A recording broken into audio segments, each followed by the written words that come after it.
Assalamualaikum warahmatullahi wabarakatuh.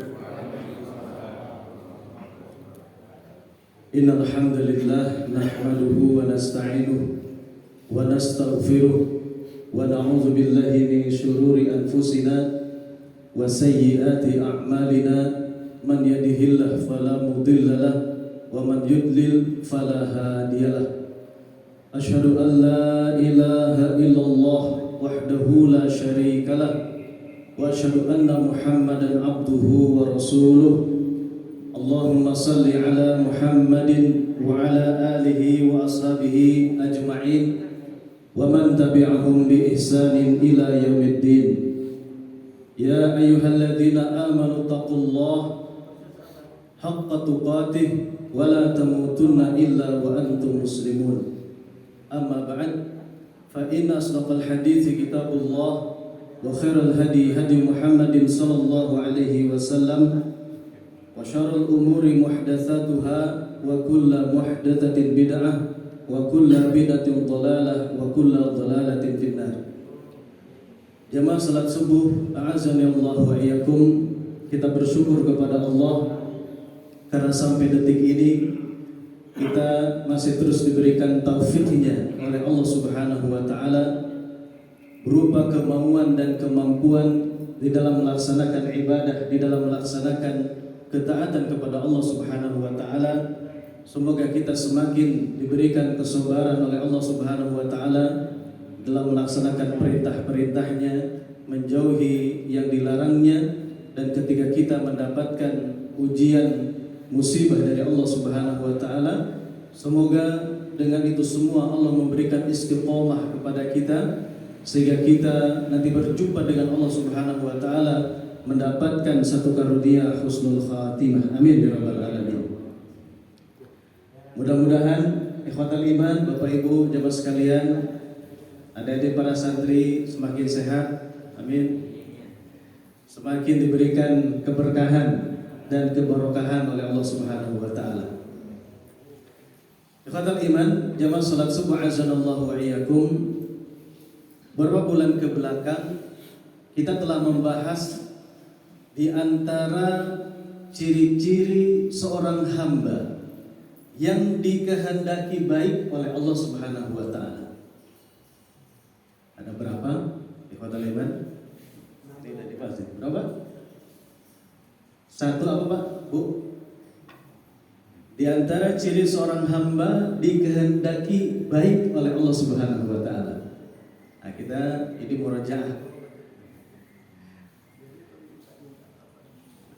Ya, yang pertama, seorang hamba itu akan dibuat beramal oleh Allah Subhanahu wa taala sebelum datang ajalnya. Ini di antara seorang hamba dikehendaki baik oleh Allah Subhanahu wa taala, akan dipekerjakan oleh Allah. Artinya akan dibuat beramal, melakukan ketaatan sebelum datangnya ajal menjemput. Kemudian yang kedua Bapak Ibu, dipercepat sanksinya di dunia. Jadi dikehendaki baik oleh Allah Subhanahu wa taala. Jadi orang-orang yang beriman yang dikehendaki baik oleh Allah Subhanahu wa taala dipercepat siksaannya, dihadirkan untuk menebus dosa-dosanya melalui apa? Ujian-ujian, melalui musibah-musibah. Dipercepat oleh Allah Subhanahu wa taala pembersihannya. Kemudian yang ketiga, diberikan ujian, cobaan tadi ya. Di antara ciri Allah Subhanahu wa taala cinta yang menghendaki kebaikan kepada seorang hamba, ibtalahu, diberikan ibtila, diberikan ujian, cobaan. Kemudian yang keempat, ciri kita ini dikehendaki baik oleh Allah Subhanahu wa taala ketika Allah berikan kemauan dan kemampuan untuk senantiasa menggali ilmu-ilmu agama Allah Subhanahu wa taala, dipahamkan terhadap agama Allah Subhanahu wa taala. Sehingga mudah-mudahan dengan hadirnya kita semua semangat terus di majelis ilmu, Ini merupakan satu karunia dari Allah Subhanahu wa taala, dan semoga kita dijadikan oleh Allah Subhanahu wa taala hamba yang dikehendaki baik oleh Allah Subhanahu wa taala. Kemudian yang kelima, Bapak Ibu ikhwatal iman yang dimuliakan Allah Subhanahu wa taala, seseorang dikehendaki baik oleh Allah Subhanahu wa taala itu ketika kita diberikan kesabaran oleh Allah Subhanahu wa taala. Tidak ada pemberian yang lebih baik, kata Nabi sallallahu alaihi wasallam, kepada seorang hamba, dan pemberian itu adalah kesabaran dari Allah Subhanahu wa taala. Dan semuanya ini ikhwatal iman yang dimuliakan Allah Subhanahu wa taala, semoga di kurang lebih 3 bulan lagi Pak ya, kita akan kedatangan Syahrul Mubarak, tamu agung, jamuan spesial dari Allah Subhanahu wa taala, yaitu bulan Ramadan. Semoga kita dipekerjakan oleh Allah Subhanahu wa taala di bulan Ramadan, kita mendapatkan jamuan spesial oleh Allah Subhanahu wa taala di bulan Ramadan, sehingga kita semakin mendapatkan kecintaan dari Allah Subhanahu wa taala. Dan semoga kalaupun kita dipanggil oleh Allah Subhanahu wa taala telah melewati bulan Ramadan. Pembahasan hari ini ikhwatal iman yang dimuliakan Allah Subhanahu wa taala adalah kebalikan 5 poin yang tadi kita murajaah, kita ulang. Hari ini insyaallah taala kita akan bersama-sama mengetahui tentang ciri-ciri golongan yang mendapatkan ghadban ataupun ghadab, marah, murka dari Allah Subhanahu wa taala. Sehingga kita meminta kepada Allah Subhanahu wa taala agar diberikan taufiknya, yaitu kekuatan, agar tidak termasuk menjadi golongan-golongan yang mendapatkan kemarahan, mendapatkan ghadab, kemurkaan dari Allah Subhanahu wa taala. Di antara bukti ataupun dalil di dalam Al-Qur'an ataupun di dalam hadis Rasulullah sallallahu alaihi wasallam bahwa Allah Subhanahu wa taala memurkai makhluk-makhluknya ataupun hambanya, salah satunya bisa kita lihat di satu ayat yang sering kita baca di dalam salat, ghairil maghdubi alaihim waladdallin. Ini doa kita kepada Allah. Jangan engkau masukkan kami, ya aku ini, ke dalam siapa? Menjadi al-maghdub, orang-orang yang dimurkai, golongan yang dimurkai. Dhalin juga golongan yang tersesat. Ini diantara dalilnya. Dan banyak sekali dalam ayat-ayat yang lain menjelaskan Allah Subhanahu wa taala murka ataupun memiliki sifat ghadab. Di dalam hadis riwayat Bukhari, Nabi sallallahu alaihi wasallam bersabda, "Innallaha lamma qadal khalqa kataba indahu fawqa arsyihi." Sesungguhnya ketika Allah Subhanahu wa taala menetapkan, memberikan qada ataupun takdirnya ya kepada seluruh makhluknya, ini ditulis di atas arsy-Nya, inna rahmati sabaqat ghadabi. Ini di antara yang ditulis oleh Allah Subhanahu wa taala, yang isinya adalah bahwa rahmatku, ampunanku ini mendahului murkaku, kemarahan.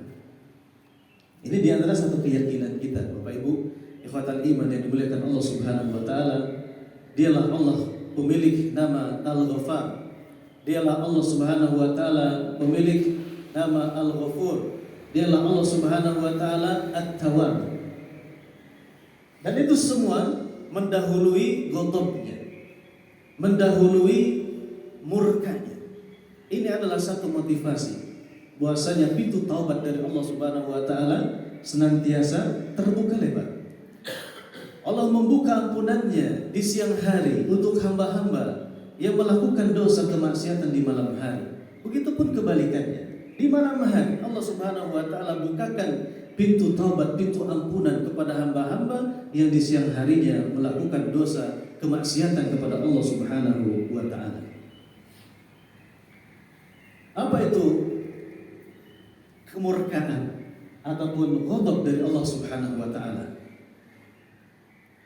Kemurkaan ataupun ghadab dari Allah Subhanahu wa taala ini terkait dengan sebab-sebab yang dilakukan oleh seorang hamba. Ketika seorang hamba meninggalkan perintah-perintah Allah Subhanahu wa taala, ketika seorang hamba melaksanakan apa-apa yang dimurkai oleh Allah Subhanahu wa taala. Sehingga di sini Bapak Ibu ikhwatal iman, kurang lebih ya ada 24. Nah, ini Pak. 24 di antara amal-amal, perbuatan-perbuatan yang akan mengundang ghadab ataupun murka dari Allah Subhanahu wa taala. Apa bedanya murka ataupun ghadab, kemarahan Allah Subhanahu wa taala dengan laknat dari Allah Subhanahu wa taala?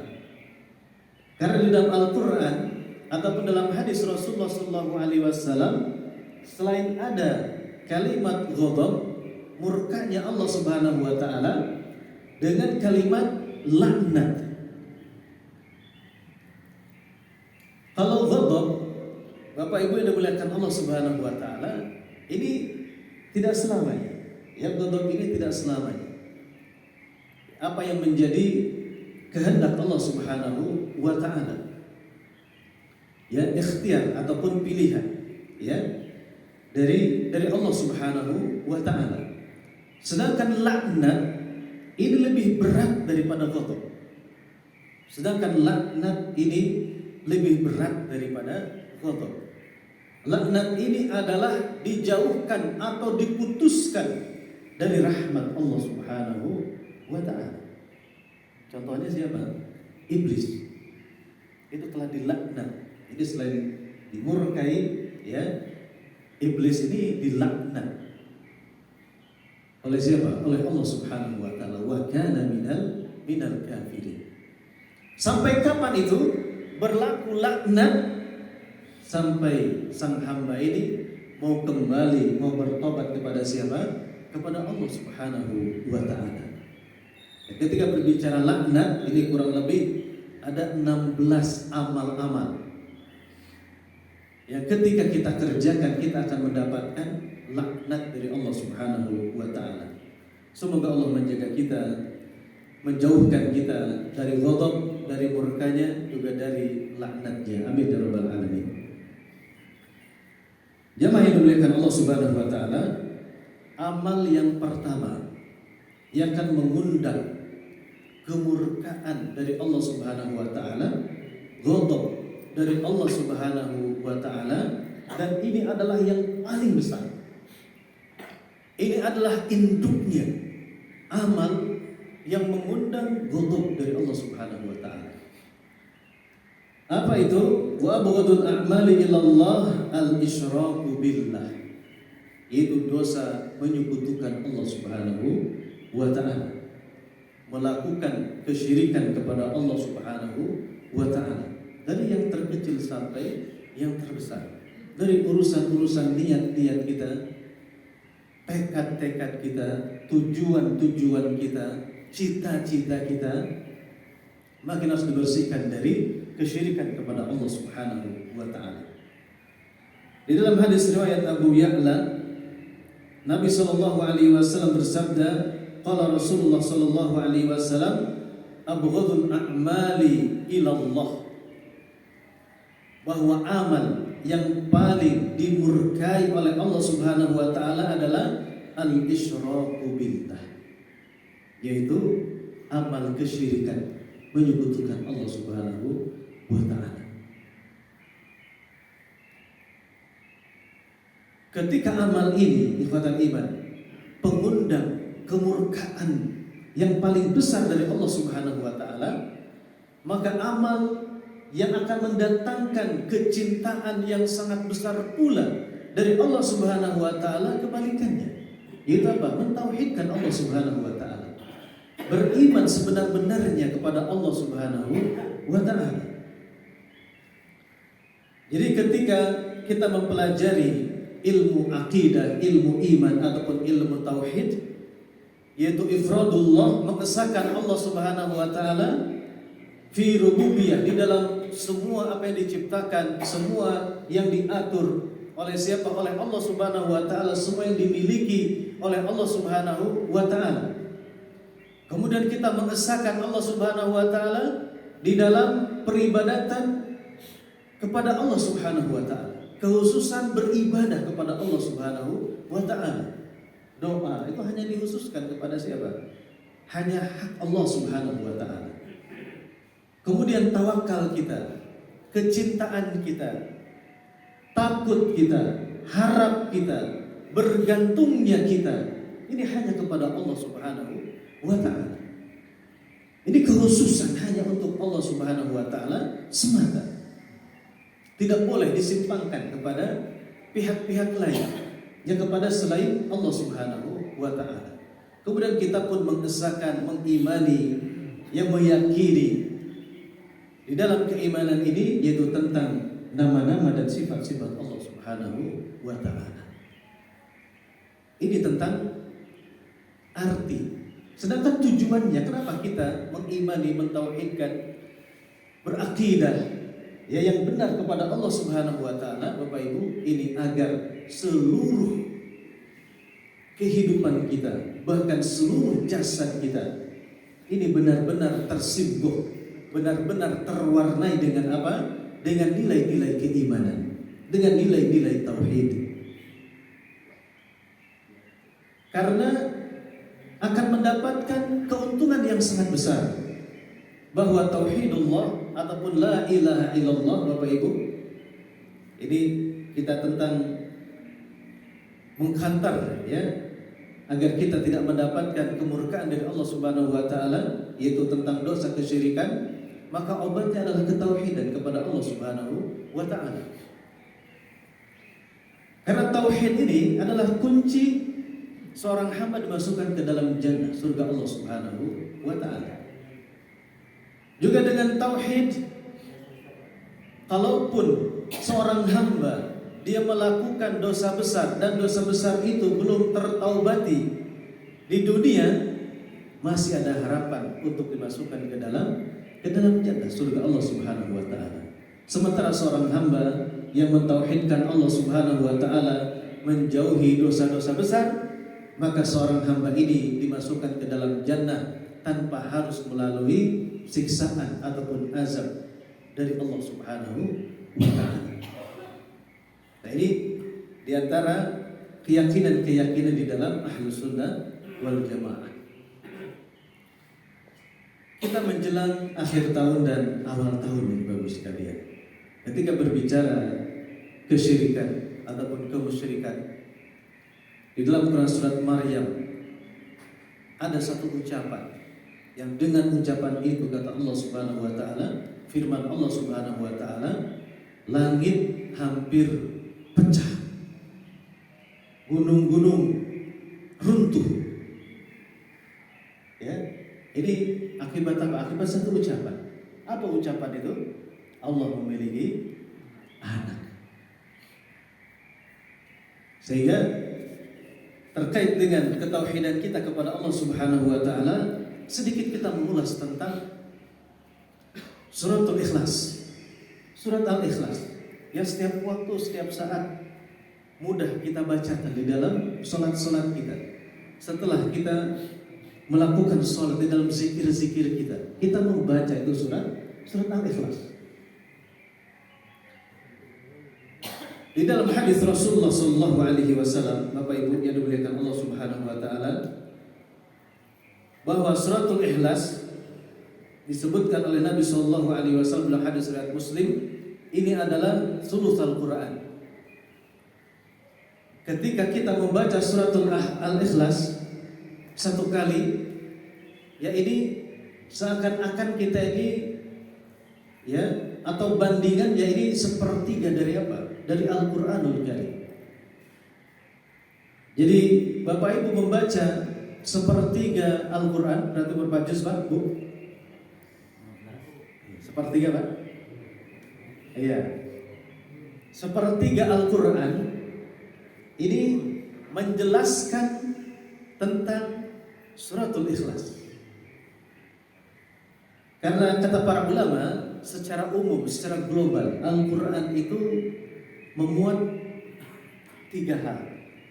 Ya, memuat 3 hal Al-Quran itu. Yang pertama, ini berbicara tentang al-ahkam, tentang hukum-hukum, bicara tentang hukum-hukum. Yang mana yang halal, kemudian mana yang haram. Kemudian yang kedua, Al-Quranul Karim ini memuat tentang wa'ad dan wa'id, tentang janji, juga tentang ancaman-ancaman surga, neraka. Itu berisi Bapak sekalian. Nah ini kemudian yang ketiga, kata para ulama, Al-Quran itu berisi, itu tentang apa? Tentang al-asma wa sifat, menjelaskan tentang nama-nama dan sifat-sifat Allah Subhanahu wa ta'ala. Nah, ini sebagai alasan kenapa Al-Quran itu ketika kita baca surat Al-Ikhlas ini mengandung ya sepertiga Al-Quran. Ini keutamaan dari membaca suratul Al-Ikhlas. Di dalam hadis yang lain Bapak sekalian, pada suatu hari Nabi SAW memasuki masjid, melihat seseorang menyelesaikan sholatnya, yaitu di tasyahud akhir. Di tasyahud akhir kita disunahkan untuk memperbanyak juga doa kepada Allah Subhanahu wa ta'ala sebelum salam.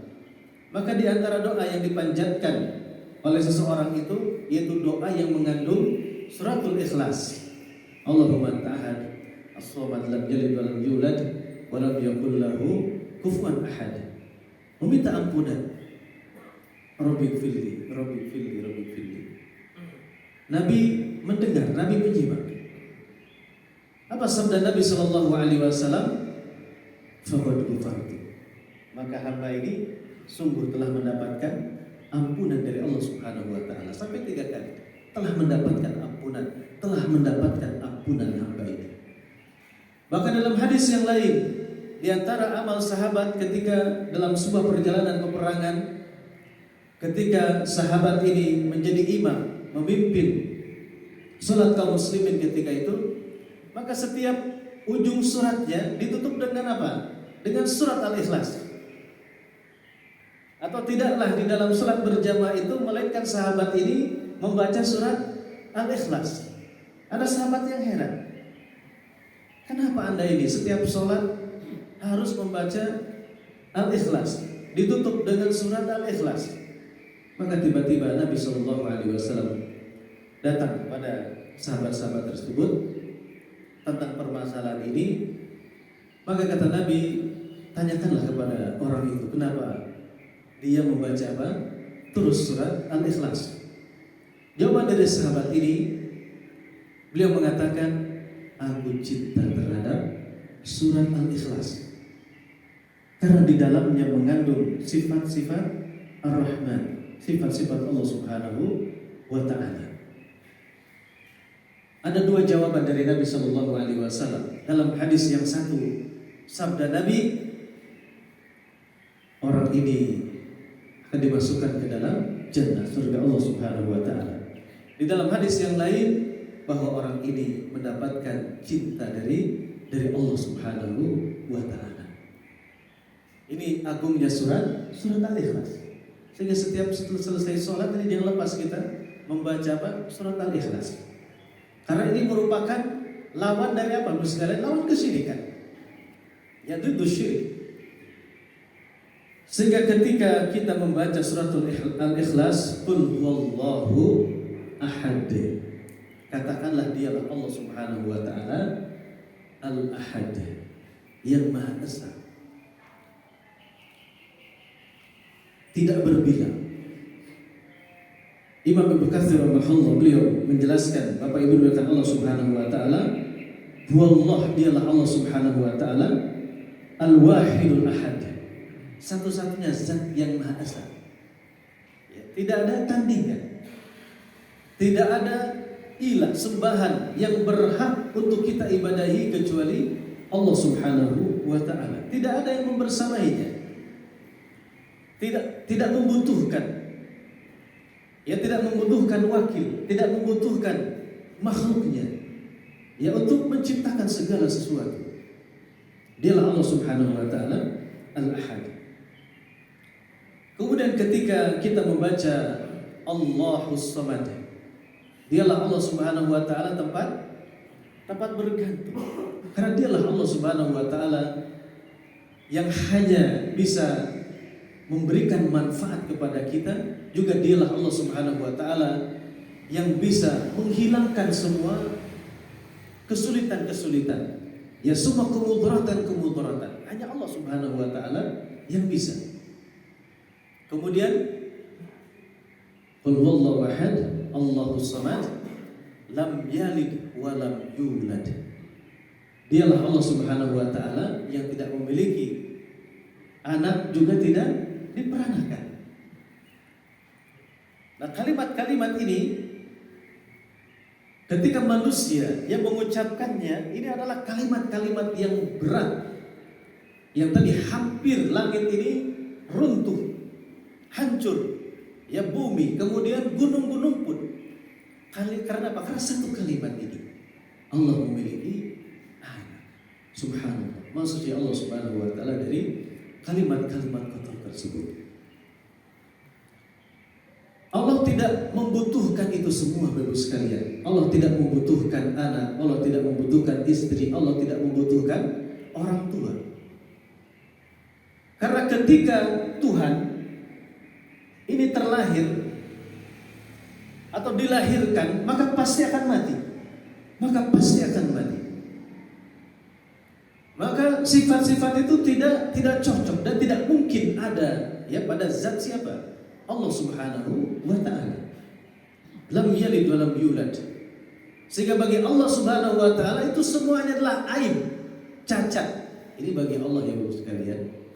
Kenapa seperti itu? Karena Allah Subhanahu wa ta'ala zat yang maha hidup, tidak akan mati. Sedangkan untuk kita sebagai hamba Allah Subhanahu wa ta'ala, anak ini adalah anugerah, kebutuhan kita. Suami, istri, orang tua, ini adalah kemuliaan. Karena apa? Kita ini pasti tiada. Karena kita banyak apa? Banyak kekurangannya. Sedangkan Allah Subhanahu wa ta'ala tidak memiliki kekurangan, yang maha sempurna. Kita akan menua, Bapak sekalian. Kita membutuhkan zariah yang terus mengalir, mendoakan kita siapa? Keturunan-keturunan kita. Sedangkan Allah tidak membutuhkan itu semuanya. Lam yalid wa lam yulad wa lam yakul lahu kufuwan ahad. Ya, tidak ada yang setara, tidak ada yang menyamai siapa? Allah Subhanahu wa ta'ala. Nah, ini amal yang pertama Bapak sekalian, yang Allah Subhanahu wa ta'ala memberikan kemurkaan yang paling besar, itu kepada amal-amal kesyirikan. Kemudian yang kedua, Bapak Ibu yang dimuliakan Allah Subhanahu wa ta'ala, ya amal yang termasuk yang bisa mendatangkan kemarahan ataupun murka Allah Subhanahu wa ta'ala adalah qati'atur rahim, memutuskan tali silaturahim, persaudaraan. Di dalam hadis riwayat Abu Dawud bahwa abghadul a'mali ila Allah al-isyraku billahi tsumma qati'atur rahim. Amal yang mendapatkan kemurkaan ataupun kemarahan Allah Subhanahu wa ta'ala, tadi yang pertama adalah kesyirikan kepada Allah Subhanahu wa ta'ala, maka amal yang kedua adalah memutuskan tali silaturahim. Dan amal di antara amal Bapak sekalian yang Allah akan percepat iqabnya, balasannya ataupun siksanya adalah salah satunya adalah amal memutuskan tali silaturahim, menyambung kekerabatan, menyambung persaudaraan, sedarah. sekeluarga besar. Ini urutan yang pertama. Maka sudah sewajibnya yang pertama ketika kita masih diberikan oleh Allah Subhanahu wa taala ayah dan bunda, itulah mereka yang paling berhak kita sambung. Itu yang paling pertama yang wajib kita sambung. Itu siapa? Kedua orang tua kita. Kemudian yang lebih dekat dengan kedua orang tua kita. Mungkin ada nenek, kakek kita. Kemudian ada uwa kita. Ya, bibi ataupun paman. Kemudian selanjutnya ya, ada hubungan apa? Hubungan darah, hubungan kekeluargaan. Jadi ketika diputuskan ya tidak disambung, maka ini adalah satu amal yang akan mendapatkan kemurkaan dari Allah Subhanahu wa taala. Di dalam hadis Rasulullah sallallahu alaihi wasallam, min dzanbin ajdaru ayyu'ajjilallahu ta'ala li sabihi al-'uqubata fid dunya. Ya, tidaklah amal-amal yang disegerakan hukumannya di dunia oleh Allah Subhanahu wa taala, wa may yadakhiru lahu fil akhirah, juga nanti dilipat gandakan di mana hukumannya di akhirat. Bagus sekalian. Itu apa? Bislul baghi wa qati'atir rahim. Al-baghi ini mengadu domba, ya, iri, dengki, hasad. Kemudian yang selanjutnya adalah memutuskan tadi tali silaturahim. Maka mari Bapak sekalian, silaturahim ini bukan hanya ketika akan datang bulan Ramadan saja atau selesai bulan Ramadan saja, kita sambung silaturahim di bulan apapun. Ya, ketika ada kesempatan. Sekarang lebih mudah mungkin Pak ya, menyambung kabar ya, menyambung kedekatan hati dengan siapa? Dengan keluarga-keluarga kita yang melalui apa? Teknologi yang sudah tersedia. Ini bisa menjadi wasilah. Ini yang kedua. Kemudian yang ketiga, Bapak sekalian, amal yang akan mengundang kemurkaan, ghadab, marah dari Allah Subhanahu wa taala. Ini adalah sebuah ucapan. Ini adalah sebuah perkataan. Itu perkataan alaika nafsak. Urus saja dirimu sendiri. Itu Pak. Ini kalimat yang mengundang apa? Mengundang kemurkaan dari Allah Subhanahu wa taala. Seperti apa aplikasi dari perkataan ini yang bisa mengundang kemarahan, kemurkaan Allah Subhanahu wa taala? Qala Rasulullah sallallahu alaihi wasallam, inna abghadal kalami ila Allah, sesungguhnya perkataan yang dimurkai oleh Allah Subhanahu wa taala ayyaqul ar-rajulu lirajul, ketika seseorang mengatakan kepada seorang yang lain, ittaqillah, wahai saudaraku, takutlah kepada Allah. Wahai saudaraku, ini adalah perbuatan yang diharamkan oleh Allah Subhanahu wa taala. Wahai saudaraku, jauhilah perbuatan-perbuatan kemungkaran itu. Fayaqul, orang yang diberikan nasihat itu, alaika nafsaka, dia menjawab, urusi saja dirimu, jangan urusi diri saya. Nah, ini perkataan yang dimurkai oleh siapa? Oleh Allah Subhanahu wa taala. Radul haq, menolak apa? Menolak al-haq, menolak kebenaran. Semoga kita dijauhkan oleh Allah Subhanahu wa taala dari perkataan ini. Ini yang ketiga Bapak sekalian. Kemudian yang keempat, amal-amal yang akan mendapatkan kemurkaan dari Allah Subhanahu wa taala. Wa yubghidullahul iltija'a 'alal batni. Ini yang keberapa Bapak sekalian? Yang keempat. Ini hal mungkin sepele ataupun sederhana ya di dalam keseharian kita, ketika kita di rumah ataupun di tempat yang mungkin memungkinkan. Amal apa nih yang keempat yang bisa Allah ini marah Bapak sekalian? Seseorang tertidur menggunakan perutnya. Artinya apa? Tengkurap Pak ya. Jadi tengkurap, kalau bahasa sini ngadapang Pak ya. Tengkurap, ngadapang, ketika tidak ada hajat, ketika tidak ada uzur. Nah, ini satu amal yang mendapatkan kemarahan dari Allah Subhanahu wa taala. Ra'a Rasulullah sallallahu alaihi wasallam rajulan muttaji'a ala batnihi faqala inna hadhihi dij'ata la yuhibbuha Allah. Ketika pada suatu hari Nabi melihat orang sehat biasa saja, tidak ada uzur syar'i, dia sakit perut ataupun apa yang mengharuskan dia itu tengkurap misalkan ya, ketika Bapak Ibu sedang pengobatan ya tidak apa-apa ya, mau disuntik misalkan kan, itu tidak termasuk dalam kategori ini. Tidak ada sebab akibat ya seorang membiasakan tidur dengan dengan perutnya. Karena ada apa? Karena ada cara tidur, gaya tidur yang yang lebih baik, baik secara syar'i ataupun secara penelitian. Yaitu Nabi Shallallahu Alaihi Wasallam mencontohkan kita tidur miring sebelah lambung sebelah kanan. Bahkan sebelum para dokter ya hari ini menemukan penemuan maksudnya, Ibnu Qayyim al-Jauziyah jauh-jauh hari telah menjelaskan. Ini dokter muslim Pak ya, ulama Islam, ilmuwan Islam jauh-jauh hari 800 tahun yang lalu Pak. Ya, Ibnu Qayyim al-Jauziyah telah meneliti bahwa tidur miring ke sebelah kanan, dan ini adalah yang dipilih oleh Nabi sallallahu alaihi wasallam yang paling utama, maksudnya Bapak sekalian, kiri juga boleh silakan. Tapi yang lebih utama adalah miring sebelah kanan. Telentang juga boleh saja. Ya tidak dilarang oleh siapa? Oleh Nabi. Bukan menelentang Pak ya. Telentang mati Pak. Telentang ya. Cuman kata Nabi kalau telentang nih bapak-bapak ya kan sering sarungan Pak ya. Nah kalau aman silahkan Pak telentang. Kakinya ditumpang satu, mohon maaf ini Pak. Nah, ini mohon maaf ya, kakinya ditumpang satu ketika tidurnya telentang. Ya, agar apa? Agar tidak kelihatan auratnya. Kata Ibnu Qayyim al-Jauziyah, tidur dibiasakan miring ke sebelah kanan itu untuk kesehatan jantung. Ya, untuk kesehatan jantung. Dan ternyata dibuktikan juga oleh sains hari ini, oleh penemuan ya para dokter hari ini.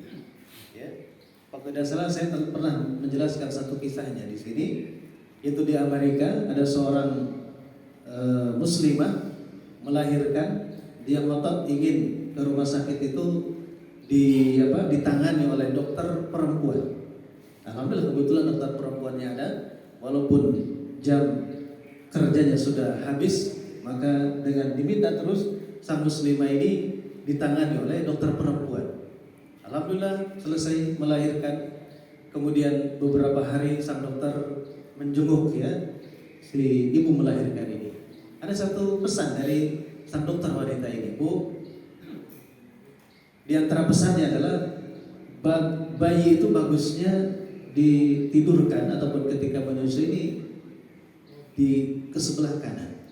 Karena dalam penelitian kami bahwa ketika terus seperti itu diberikan di sebelah kanan ini bagus untuk apa? Untuk jantungnya, untuk pernapasannya. Kata sang ibu muslimah, ibu dokter, 15 abad yang silam Nabi kami telah mengajarkan ini. Kaget dokter ini. Saya ini menghabiskan usia, menghabiskan dana, bukan dana yang sedikit. Ya, orang Islam hanya tinggal meyakini saja, mengimani saja tentang apa? Tentang satu hadis. Perbuatan Nabi Shallallahu Alaihi Wasallam amalkan menjadi kebaikan. Ya. Heran diri sang dokter. Di hari berikutnya, ketika besuk lagi tuh sang dokter, Bu, ini saran saja dari kami. Kalau di Amerika ini wanita yang baru melahirkan, mohon maaf ya, itu masih melakukan hubungan suami istri ya dengan suaminya, sehingga mengakibatkan banyak sekali infeksi penyakit. Maka saran kami, nah ibu ini jangan dulu melakukan hubungan suami istri ya kurang lebih 40 hari kata dia dalam penelitian kami. Kata si ibu muslimah ini, wahai dokter, 15 abad yang silam Nabi kami berpesan ya di dalam agama kami, bagi seorang muslimah yang melahirkan terkena hukum apa Bu? Nifas. Berapa hari Bu itu? Ya kurang lebih seperti itu. Semakin heran Pak. Nah dengan wasilah ini si dokter yang awalnya dia kafir tertarik untuk mempelajari Islam, dan dengan izin Allah Subhanahu Wa Taala dia bersyahadat masuk ke dalam Islam. Yang mengamalkan apa? Mengamalkan sunnah. Yang mungkin kalau kata kita ini biasa gitu ya. Tapi ada keagungan yang luar biasa di balik sunnah Rasulullah Shallallahu Alaihi Wasallam. Jadi yang keempat ya Bapak Ibu, tidur ya yang dimurkai oleh Allah ketika kita tidur menggunakan perut. Ya. Kemudian yang kelima Bapak Ibu yang dimuliakan Allah Subhanahu Wa Taala, di antara ma yubghidullah, apa-apa yang dimurkai oleh Allah Subhanahu Wa Taala, sebagaimana dalam hadis riwayat Abu Dawud, amal ghiratul lati yubghiduha Allah fal ghiratu fi ghairi ribatin. Tentang cemburu. Ini Pak. Cemburu itu ada yang disukai, dicintai oleh Allah Subhanahu Wa Taala. Cemburu itu ada yang dimurkai ini Bu. Ya Pak ya. Dimurkai, dimarahi oleh Allah Subhanahu Wa Taala. Apa batasan cemburu atau hilangnya ghirah? Ini bahaya nih bagi kita sebagai suami ini Pak. Ketika tidak memiliki kecemburuan terhadap siapa, keluarga kita, istri, ya kemudian putra putri kita, ini kita disebutnya apa Pak? Dayus. Dan dayus ini waliyadzubillah, untuk mencium surganya saja Ustaz ya. Nah, ini dia Pak, dijauhkan oleh siapa? Oleh Allah Subhanahu Wa Taala. Nah, ini ghirah seperti apa ataupun kecemburuan seperti apa, ini yang mendatangkan kecintaan dari Allah Subhanahu Wa Taala dan mendatangkan, nah ini yang dimurkai oleh siapa? Oleh Allah Subhanahu Wa Taala. Jadi sabda Nabi tadi, cemburu itu ada yang dicintai oleh Allah Subhanahu Wa Taala. Batasannya di sini adalah hanya meragukan saja. Batasannya ragu saja, bukan mempercayai. Ya, ketika sudah mempercayai berarti mendominasi sehingga jatuhnya kepada apa? Kepada suuzon. Sudah apa? Sudah buruk sangka. Nah, cemburu itu bukan buruk sangka. Kita sedikit ragu saja. Ya, udah sholat belum? Kita tahu nih bahwasanya misalkan suka ngeles gitu. Ragu gitu. Tanya lagi nih misalkan. Tanya lagi. Itu bentuk apa? Bentuk kecemburuan yang Allah suka kalau seperti itu. Jadi batasannya ya ibu-ibu sekalian, ketika cemburu itu adalah sedikit ragu saja, sedikit ragu. Jangan betul-betul meyakini ataupun asdiqoh. Ini jatuhnya bisa apa? Bisa suuzon. Kalau suuzon ya dosa. Ya ini dimurkai oleh siapa? Oleh Allah Subhanahu Wa Taala. Itulah indahnya agama kita ya. Sampai mengatur Pak bagaimana mengelola kecemburuan. Ya cemburu itu sedikit apa? Sedikit ragu saja. Sedikit ragu, kemudian hilangkan keraguan itu dengan apa? Dibangun komunikasi yang bagus. Ini yang kelima Ibu sekalian ya, tentang amal-amal yang bisa mengundang kemurkaan Allah Subhanahu Wa Taala. Kemudian yang selanjutnya, yang keberapa? Yang keenam, yang dimurkai, dimarahi oleh Allah Subhanahu Wa Taala. Ini tentang sosok manusia ataupun sosok makhluk. Abghadul khalqi ilallahi al-khawarij. Yang makhluk yang paling dimurkai oleh Allah Subhanahu Wa Taala ini adalah al-khawarij, yaitu kaum kelompok Khawarij. Nah, di dalam hadisnya kita lihat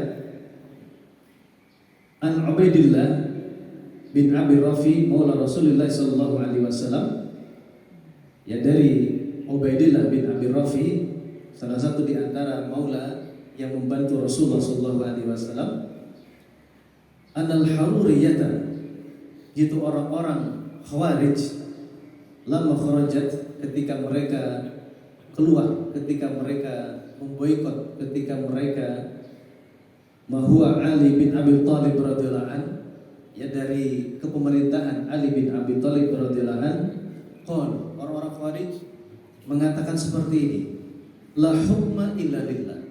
Ucapannya benar.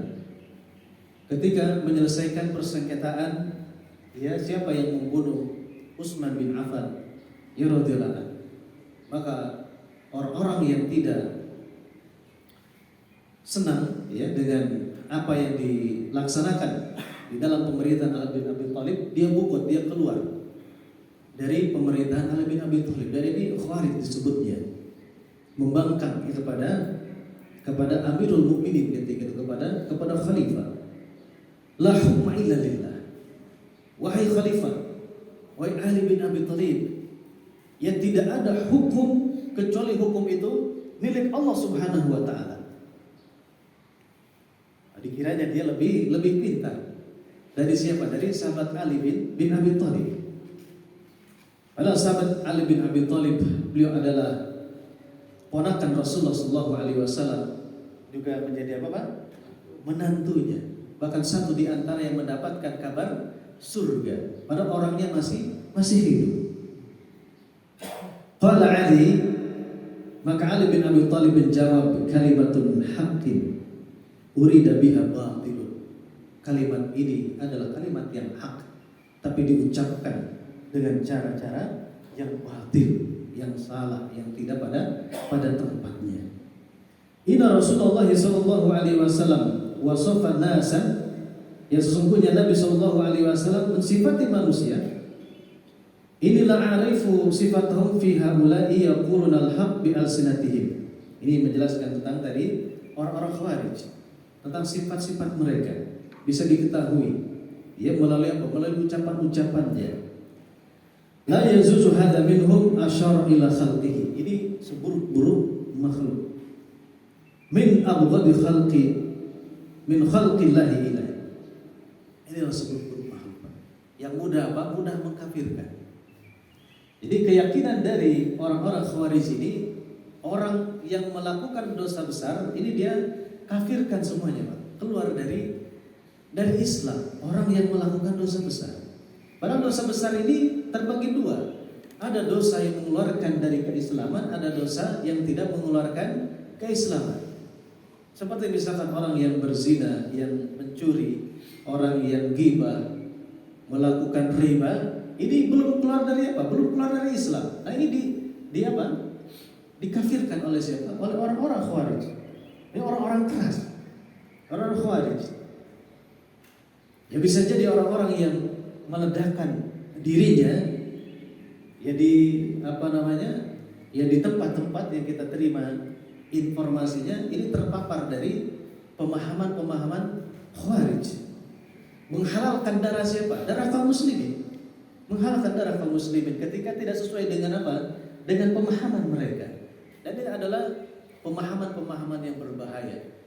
Sehingga kuncinya adalah kita kembali mempelajari, mengkaji, menggali dari syariat Allah Subhanahu wa taala.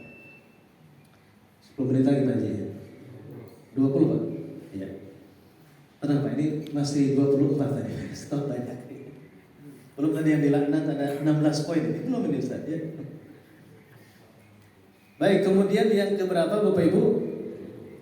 Yang ketujuh ya. Di dalam sebuah hadis, ya dalam hadis yang berikut ini mengandung 3 amalan ya, ataupun 3 manusia yang dimurkai oleh Allah Subhanahu wa taala. Berarti tadi 6 tambah 3 9 ya. Wa abghadun nasi ilallahi thalathatun. Dalam sebuah hadis, abghadun nasi ilallahi thalathatun, yang pertama adalah mulhidun fil haram. Dia melakukan pelanggaran-pelanggaran di mana? Di Masjidil Haram ataupun di tanah haram. Nah ini dihilangkan Pak ya. Apakah ketika haji ataupun ketika umrah, ini kita menjauhkan diri kita dari perbuatan-perbuatan yang dilarang di mana? Di tanah haram. Kemudian yang kedua di dalam hadis ini, manusia yang mendapatkan kemurkaan dari Allah Subhanahu wa taala adalah wa mubtaghin fil islami sunnatal jahiliyah. Itu manusia yang kembali menghidupkan sunnah-sunnah jahiliyah ataupun kebiasaan-kebiasaan masyarakat jahiliyah ketika itu. Ya, masyarakat musyrik Quraisy. Ini kalau kita membahas tentang kebiasaan-kebiasaan kejahilian dulu, Di kaum musyrikin Pak, para ulama ada yang mencatat ada 128 kebiasaan-kebiasaan jahiliyah yang harus kita jauhi. Mulai dari apa? Keyakinan akidah yang syirik, yang meminta kepada malaikat. Kemudian ketika mau berangkat Pak, kerja ataupun beraktivitas, mereka menerbangkan apa? Burung. Kalau belok ke sebelah kanan, hoki, ya, dia berangkat. Tapi kalau burung itu diterbangkan kemana? Terbang sebelah kiri, apa sih? Saya nggak berangkat. Nah ini kebiasaan jahiliyah. Ini jangan dihidupkan kembali, ya, kebiasaan keyakinan khurafat, ya, keyakinan yang hanya apa? Kabar burung. Ini kabar burung, tatoyur. Ini kabar burung. Dan kata Nabi SAW, at-tiyarah, tatoyur itu adalah syirik kepada Allah Subhanahu wa Ta'ala. Ya, syirik kepada Allah Subhanahu wa Ta'ala. Ini yang dimurkai oleh Allah Subhanahu wa Ta'ala. Kemudian yang ketiga dalam hadis ini, wa mutallibu dami mri'in bi ghairi haqqin liyuharri qadamahu. Ini yang ketiga adalah orang yang menginginkan tertumpahnya darah siapa? Darah orang lain, sengaja ingin menumpahkan darah. Ini adalah perbuatan yang haram di dalam apa? Di dalam agama kita. Perkara pengadilan Pak, di yaumil akhir yang pertama kali akan diadili oleh Allah Subhanahu wa Ta'ala masalah darah. Ini darah kaum muslimin khusus jadi sangat mahal. Begitupun darah manusia secara umum juga ini apa? Tidak boleh. Di dalam syariat itu diatur oleh siapa? Oleh Allah Subhanahu wa Ta'ala. Ada yang boleh dihalalkan dan ini pun syarat-syaratnya ketat. Harus ada berdirinya apa? Mahkamah syariah. Satu misalkan yang yang sudah berkeluarga berzina, ini dirajam sampai meninggal. Ya. Kemudian dosa-dosa yang kisos. Ini pun tidak bisa dilakukan oleh siapa? Oleh sekali berdekain misalkan ya, atau sekali berormas gitu ya. Ini tidak bisa dilakukan ya, hukum kisos, hukum rajam tadi. Itu ketat sekali, tidak boleh tertumpah pada. Nah sekarang nyawa manusia ini seakan-akan sangat murah sekali, gitu ya. Pertumpahan darah tadi menghalalkan darah siapa? Darah orang lain. Karena salah pemahaman, itu di dalam tadi mempelajari Al-Qur'anul Karim, di dalam hadis-hadis Rasulullah SAW. Pokoknya ini yang tidak sesuai dengan keyakinan saya, jadi bawaannya Pak, ini marah gitu Pak, karena salah apa? Salah di dalam memahami, tidak mengikuti petunjuk siapa? Para ulama.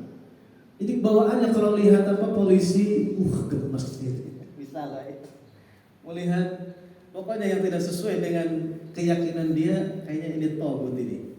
Harus dihancurkan posnya gitu ya, akhirnya meledak gitu ya. Ini waliyadzubillah. Nah, ini dimurkai oleh siapa? Oleh Allah Subhanahu wa Ta'ala.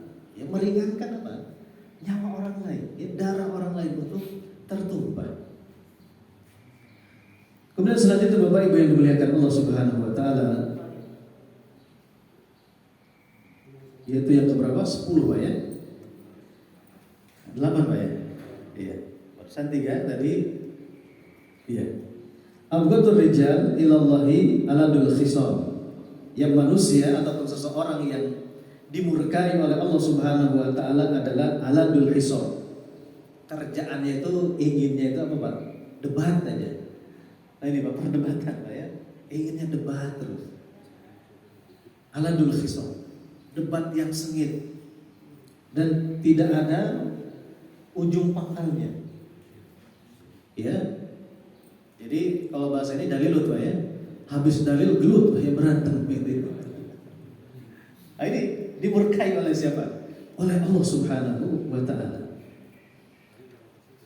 Debat ini diperbolehkan Pak. Debat ini ada 2 macam kata para ulama ya. Debat ini ada dua macam. Debat yang pertama ini yang dibolehkan dalam Islam, ya, yaitu perdebatan yang melahirkan penerimaan kepada kebenaran, itu boleh, Pak. Ya, kita nih berbicara tentang satu topik misalkan ya, tentang bagaimana ini orang yang meninggalkan sholat. Ya, maka sepakat ya para ulama, tidak ada yang berbeda pendapat. Semua ulama sepakat terancam kafir ini orang yang meninggalkan sholat karena sengaja. Ya, kita adu argumen, akhirnya kita menerima kebenaran. Nah ini yang boleh, ya, di dalam apa? Di dalam masalah adu argumen. Tapi ketika tadi, ya, tidak berdasarkan kebenaran, ngobrolnya itu hanya apa? Hanya hawa nafsu, gitu ya. Tidak ada titik temu. Yang ada adalah kejauhan, keretakan hati. Ini dimurkai oleh siapa? Oleh Allah Subhanahu wa Ta'ala. Jadi kalau sudah ada gelagat-gelagat seperti itu, sudah kita stop. Maaf, saya tidak bisa melanjutkan, ya, obrolan kita seperti ini. Tidak kembali kepada Al-Quran, tidak kembali kepada Sunnah, tidak kembali kepada apa yang dibawa oleh para ulama kita. Kita stop jauh. Karena kalau terus tadi ini akan menjadi apa? Aladul khisam. Perdebatan yang tidak ada ujung pangkalnya. Ini dimurkai oleh siapa? Oleh Allah Subhanahu wa Ta'ala. Kemudian yang selanjutnya, Bapak Ibu yang dimuliakan Allah Subhanahu wa Ta'ala, dicatat saja Bu ya, nomor-nomornya Bapak Ibu yang mencatat ya. Wa yubghidullahu wa yubghidul ansar. Ini terkait dengan kedudukan para sahabat Rasulullah sallallahu alaihi wasallam. Salah satunya di dalam hadis ini tentang kedudukan kaum Ansor. Ya, itu penolong siapa? Nabi sallallahu alaihi wasallam dan para muhajirin ketika berhijrah ya dari Mekah ke Madinah. Nabi sallallahu alaihi wasallam bersabda, la yuhibbuhum illa mu'min. Tidaklah ketika kita mencintai siapa? Para sahabat Nabi sallallahu alaihi wasallam. Dalam hal ini di hadis ini adalah sahabat-sahabat Ansor, juga termasuk sahabat-sahabat Muhajirin. Semua sahabat Nabi sallallahu alaihi wasallam kecuali orang-orang yang beriman. Ini tanda iman, Pak. Mencintai siapa? Para sahabat Rasulullah sallallahu alaihi wasallam. Karena hari ini ada orang yang akan menjauhkan kita, kelompok yang menjauhkan kita dari para sahabat. Yang diakui sahabat ini hanya yang dianggap kata mereka ini hanya ahlul bait saja.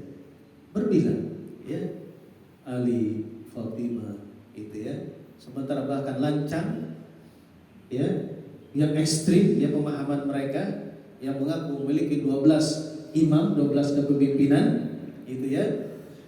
Itu ibunda Ummul Mukminin Aisyah radhiyallahu anha lancang, ya, disebut sebagai pelacur. Waliyadzubillah, itu istri siapa? Istri Nabi sallallahu alaihi wasallam. Al-Quran yang kita baca ini sudah dipalsukan oleh siapa? Oleh sahabat-sahabat Muhammad sallallahu alaihi wasallam. Ya, harusnya Al-Quran itu turun kepada ahli, kata mereka. Salah, ini Jibril menurunkan Al-Quran. Dan ini terbukti, Pak. Ya, bukan hanya obrolan-obrolan. Ya, faktanya ketika kami dulu di Bandung, ya, pentolannya alhamdulillah sudah tiada, ya, yang di Bandung itu benar. Merubah azan, ya, sholatnya beda, syahadatnya beda, gitu ya. Nah, itu ya yang dikenal dengan Syiah Imamiyah, ya.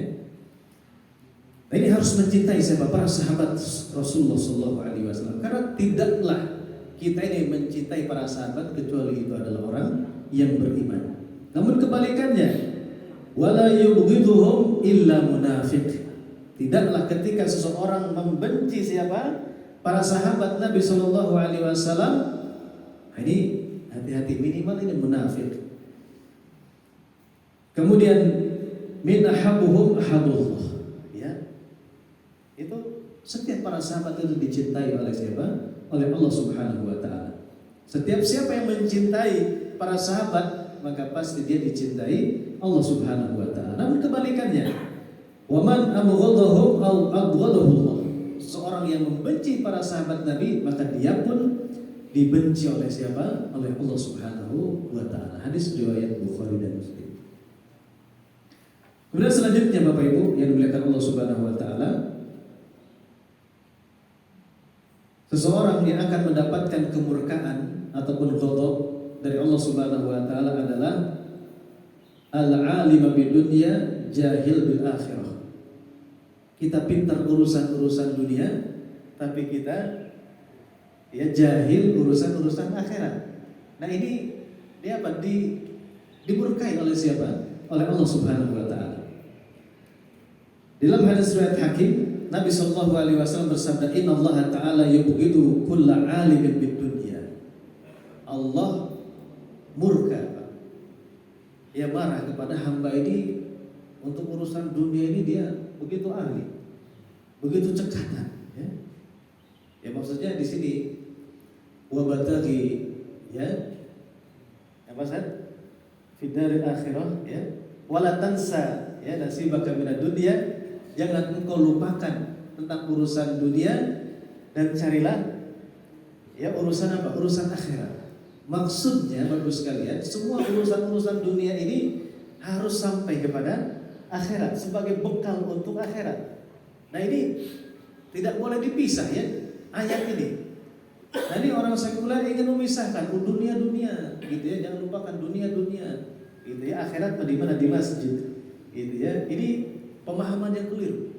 Justru ayat ini maksudnya adalah jangan lupakan dunia, carilah akhirat, bahwa semua yang kita miliki di dunia ini Bu sekalian harus menjadi kendaraan, harus menjadi bekal untuk sampainya kita kemana? Kepada Allah Subhanahu wa ta'ala. Jadi ketika hanya dunia saja, ini dimurkai oleh Allah Subhanahu wa ta'ala, cekatan ngerti tentang semua seluk-beluk gitu ya, perkara dunia, akan tetapi jahilin bil akhirah. Dia jahil, tidak tahu tentang urusan-urusan apa keselamatan kita nanti di akhirat. Ya tentang rukun, syarat-syarat sholat, ya wudu misalkan ya. Kita sudah di titik ini kita masih belum apa mendalami Ibu sekalian. Nah ini bersama-sama kita perbaiki. Bersama-sama kita perbaiki tentang urusan-urusan agama. Kita gali, ya kita paham. Karena ini bekal kita untuk berjumpa dengan Allah Subhanahu wa ta'ala. Kemudian selanjutnya khatal iman yang dimuliakan Allah Subhanahu wa ta'ala,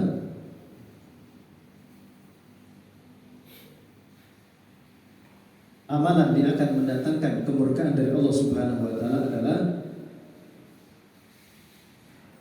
al-bughdullah al-fahisha al-mutafahish. Itu apa? Kata-kata yang keji, kata-kata yang kotor, perkataan yang keji ataupun perkataan yang kotor. Kalau Rasulullah SAW, Inna Allah la yuhibbul fahisha al-mutafahish. Allah Subhanahu wa ta'ala murka, ya tidak mencintai, tidak menyukai tadi kata-kata keji dan kata-kata kotor. Ya kata-kata yang mengandung, kalau disebutkan ini telinga kita ini sebetulnya tidak apa Pak? Ya tidak enak mendengarnya. Tapi ada orang yang memang sengaja untuk mengucapkan kata-kata kotor itu, kata-kata keji gitu Pak. Dan ini dimurkai oleh siapa? Oleh Allah Subhanahu wa ta'ala, kata-kata jorok gitu ya. Kata-kata yang tidak senonoh. Ini sebetulnya telinga kita tidak menerima. Tapi orang itu ada yang senang mengucapkan kata-kata keji, kata-kata yang kotor ini. Nah ini dimurkai oleh siapa? Oleh Allah Subhanahu wa ta'ala. Kemudian selanjutnya khatal iman yang dimuliakan Allah Subhanahu wa ta'ala, di antara amal yang bisa mengandung kemurkaan dari Allah Subhanahu wa ta'ala adalah yubghidullahu sa'il mulhid. Yaitu amal, yaitu memaksa ketika meminta. Nah ini maksa Pak, ketika kita minta, memaksa ketika meminta. Kalau Nabi sallallahu alaihi wasallam, Inna Allah ta'ala yubghidus sa'ilal mulhif. Ya Allah Subhanahu wa ta'ala membenci, ya, ataupun marah kepada yang meminta dengan apa? Dengan memaksa. Jadi kalau ada yang minta-minta maksa, nah ini gimana Pak? Ketika ada minta-minta maksa, kan ada hukumnya juga kalau hukum positif Pak ya. Ya kalau minta sekedar minta, ya ketika ada, ya boleh-boleh saja kasih Pak ya, boleh-boleh saja kasih. Dilihat kondisinya, ya dilihat keadaannya. Baik orang lain ataupun kita, ketika memaksa, ini amalan yang apa? Yang mendatangkan kemurkaan dari Allah Subhanahu wa Ta'ala. Kemudian yang selanjutnya Bapak Ibu yang dimuliakan Allah Subhanahu wa Ta'ala, dalam satu hadis ini pun mengandung 3 perbuatan yang mendatangkan kemurkaan, marah dari Allah Subhanahu wa Ta'ala. Salasatun yashna'uhumullah. Ya, 3 perkara ini akan mendapatkan apa? Kemurkaan dari Allah Subhanahu wa Ta'ala. Yang pertama adalah at-tajirul halaf. Nah, di sini para pebisnis, para pedagang yang apa? Yang banyak bersumpah. Sumpah atas dagangannya agar apa? Agar laris. Ini dicela di dalam syariat Islam. Ketika bagus ya bagus saja. Ini barangnya bagus, insya Allah ya berkualitas. Ini jangan sampai apa ya? Didramatisir gitu ya untuk wah ini ya, sampai bersumpah-sumpah juga Pak Haji ya. Ini jangan, tidak boleh. Ini dia apa? Dimurkahi oleh siapa? Oleh Allah Subhanahu wa Ta'ala. Ya tajrul halal alladzi yuksiru minal halfi asna al-bai'. Nah ini banyak bersumpah memuji barang-barangnya. Ya agar apa? Agar laku gitu ya. Kemudian wal bakhilul mannan. Ini yang kedua Pak. Sudah pelit ketika ngasih ngomel Pak. Ya Allah, ini sudah pelit, bakhil, ngasih ngomel. Itu ya. Bilman itu apa? Iya, mau komentar ya. Bilmanni wal adha. Itu tidak boleh ketika sedekah itu bilmanni wal adha. Ya di apa? Diungkit-ungkit, bahkan menyampaikan perkataan yang membuat orang yang dikasih itu menjadi apa? Menjadi sakit hatinya. Ini tidak boleh ya. Ini sudah bakhil, kemudian norawel ya, ini apa namanya? Lisannya gitu ya. Banyak diomongin gitu ya. Ini dimurkai oleh siapa? Oleh Allah Subhanahu wa Ta'ala. Kemudian yang ketiga, ikhwatal iman dimuliakan Allah Subhanahu wa Ta'ala, al-faqirul mukhtal. Ini juga Pak. Alladzi la mala lahu wa ma'a dzalika yatakabbar. Sudah fakir, kalau bahasa kita sudah miskin, sombong. Ya, al-faqirul mukhtal. Ya sudah tidak memiliki apa-apa, dia takabur. Ini apa? Dimurkai oleh siapa? Oleh Allah Subhanahu wa Ta'ala. Sehingga kalau ada pertanyaan, mana yang lebih bagus Bapak Ibu sekalian? Orang kaya yang bersyukur atau orang yang kekurangan tapi bersabar? Mana lebih bagus Pak? Yang paling bagus itu adalah siapa yang paling bertakwa Pak, kepada Allah Subhanahu wa Ta'ala. Karena para ulama pun ini banyak apa? Ini banyak berdebat ini Pak. Ini kayaknya yang bagus itu yang kaya yang bersyukur. Enggak. Kata ulama yang lain, ini yang diberikan kekurangan dia mampu bersabar. Maka kata seorang ulama menengahi, yang paling bagus adalah mereka yang paling bertakwa kepada Allah Subhanahu wa Ta'ala. Terakhir Bapak sekalian, amalan yang dimurkai oleh Allah Subhanahu wa Ta'ala adalah yaitu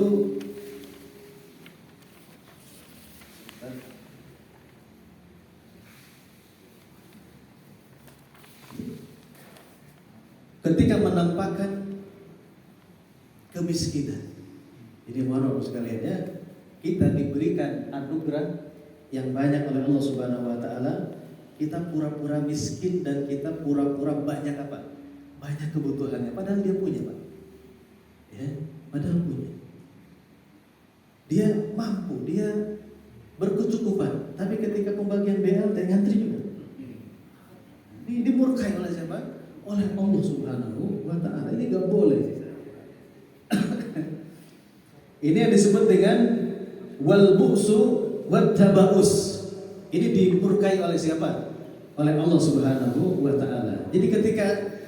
Jadi Allah itu sangat mencintai Bapak sekalian, kita diberikan kelapangan, kita diberikan apa? Harta. Harus apa? Harus ada buktinya, harus nampak Bapak sekalian. Harus nampak. Boleh silakan memiliki tempat tinggal yang nyaman, kendaraan yang nyaman. Tapi ingat ini dalam rangka apa? Bersyukur kepada siapa? Kepada Allah Subhanahu wa taala, pakaian yang layak.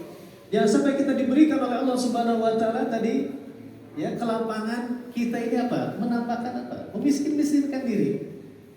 Ini tidak disukai. Ini dimurkai oleh siapa? Oleh Allah Subhanahu wa taala. Karena hakikat juhud bukan seperti itu, Bro sekalian. Bahkan itu Umar bin Khattab bajunya bertambal-tambal, Bro sekalian. Umar bin Khattab itu khalifah, kepala negara, mau khutbah agak kesiangan, ditanya kenapa khalifah kesiangan? Baju saya baru kering. Nah, gitu kan. Bajunya baru kering, baru khutbah. Nah, itu pun tambalan. Ini beda lagi kedudukannya. Beliau ini manusia nomor satu ketika itu dan ingin memberikan contoh yang apa? Yang terbaik ya, memberikan pendidikan kepada seluruh umat. Nah, ini bukan apa? Bukan patokan, bukan kewajiban. Dan tadi di dalam syariat Islam ya, ketika kita diberi oleh Allah Subhanahu wa taala ayuhibbu atadhhara ni'matuhu ala abdi. Allah mencintai kita itu apa? Tampakkan nikmat dari Allah Subhanahu wa taala. Fa amma bi ni'mati rabbika fahaddits. Tambah amalnya. Kemudian ziyad apa? Kita lihat ya, Bapak-bapak. Jadi ketika dalam hadis sombong itu kan, sombong itu batarul haq wa ghamtun nas. Ya, benci kepada menolak kebenaran dan menghinakan manusia. Tapi wahai Nabi, ada orang yang senang pakai baju baru, senang sendal baru. Itu bukan sombong. Ketika memang tidak diniatkan untuk sombong. Itu boleh di dalam Islam. Wa infaqan ya. Itu dengan apa? Dengan menjadi yang dermawan.